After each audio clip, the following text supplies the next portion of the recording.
தேவனுடைய நாமம் மகிமைப்படுவதாக.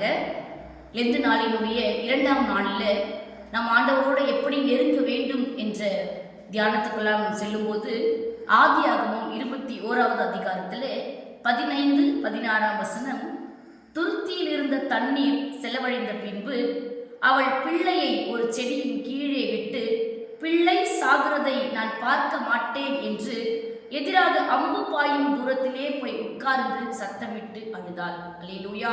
இந்த வசனத்தை நம்ம வாசிக்கும் போது உண்மையாகவே ஆகார் வனாந்திரத்திலே தன் பிள்ளைக்காக அழுத ஒரு சம்பவம். இந்த இடத்துல நம்ம இந்த லெந்து காலத்துல இதை நாம் எதனோடு தொடர்பு படுத்திக் கொள்ள வேண்டும் என்று சொல்லும்போது, வனாந்திரமான ஒரு சூழ்நிலை, தண்ணீர் இல்லாத ஒரு நிலையில தன் பிள்ளை சாக போகிற ஒரு சூழ்நிலை ஏற்பட்ட போது தன் பிள்ளையின் அருகே அவள் அமராமல் தன் பிள்ளையை விட்டு தூரத்தில் சென்று தேவனின் அருகில் தேவன் கிட்ட சேர்க்கிற ஒரு காரியத்தை ஆகார் செய்கிறதை நம்ம இங்க பார்க்கிறோம். விசேஷமாய் இந்த லெந்து காலங்களில் நம்ம உபவாசித்து ஜெபிப்போம். நம்முடைய அநேக விதமான தேவைகள், நம்முடைய கவலைகள், நம்முடைய கஷ்டங்கள், நம்மை எந்த காரியங்களெல்லாம் என் கண்ணால் பார்க்க முடியாது என்று நாம் கதறிக்கொண்டிருக்கிறோமோ, அப்படிப்பட்ட சூழ்நிலைகள் எதுவாக இருந்தாலும் இதுவரைக்கும் நாம் அதன் பக்கத்திலே நாம் அமர்ந்து கொண்டிருக்கிறோம், அதை நாம் கிட்ட வைத்துக் கொண்டிருக்கிறோம். ஆனால் இன்றைக்கு இதை கேட்கின்ற நீங்கள் யாராக இருந்தாலும் கர்த்தர் இன்றைக்கு உங்களோடு சொல்ற ஒரு காரியம் என்ன தெரியுமா? எதை நான் பார்க்க மாட்டேன், இது என்னால் சகிக்க முடியல, என் பிள்ளை செய்யறத, என் கணவன் செய்யறத, என் குடும்பம் இருக்கிற சூழ்நிலை, என்னுடைய வியாதி, என் கடன் பிரச்சனை, என் தேவை, இவைகளை என்னால் பார்க்க முடியவில்லை என்று சொல்லி நீ அழுது கொண்டிருக்கிறாயோ, அந்த காரியத்தை இன்றைக்கு விட்டுவிட்டு அதை தூரத்தில் வைத்துவிட்டு இயேசுவின் கிட்டே நீ சென்றால், எந்த காரியத்தை குறித்து நீ அழுது கொண்டிருக்கிறாயோ அந்த காரியத்திற்குரிய தீர்வை கர்த்தர் கட்டளையிட வல்லமை உள்ளவராய் இருக்கிறார்.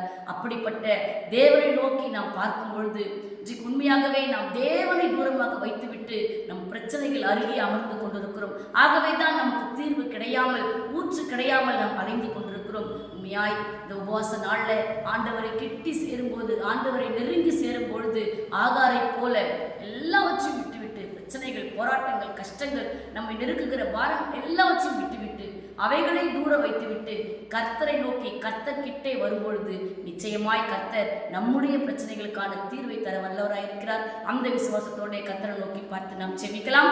எங்களை நேசிக்கிற எங்கள் நல்ல தகப்பனே, இந்த நாள்ல கூட ஆகாரை போல வனாந்திரத்தின் வழியாய் கடந்து வருகின்ற உங்களுடைய பிள்ளைகள் ஒவ்வொருவரோட கர்த்தர் பேசினீர். ஆண்டவரே, நாங்கள் இதுவரையிலும் உம்மை தூரமாக வைத்துவிட்டு பிரச்சனைகளின் அருகில் இருந்தோம். ஆனால் இந்த காலத்துல கர்த்தர் ஆண்டவரை உணர்த்திருக்கிறீர். இன்றைக்கு எல்லாவற்றையும் விட்டு நாங்கள் ஆண்டவரை அவைகளை தூரப்படுத்திவிட்டு உங்க கிட்ட வந்து ஆண்டவரே உம்முடைய அருகில் வரும்பொழுது நீர் சகலத்தையும் மாற்றி எங்கள் கண்கள் காண அந்த பிரச்சனைகளுக்கான தீர்வை நீர் கட்டளையிட வல்லவராய் இருக்கிறீர். அப்படியே உடைய பிள்ளைகள் ஒவ்வொருவரையும் இந்த நாளில் கர்த்தர் ஆசீர்வதித்து வழிநடத்த வேண்டுமாய் இயேசுவின் மூலமாய் ஜெபிக்கிறோம் எங்கள் ஜீவனுள்ள நல்ல பிதாவே, ஆமென்.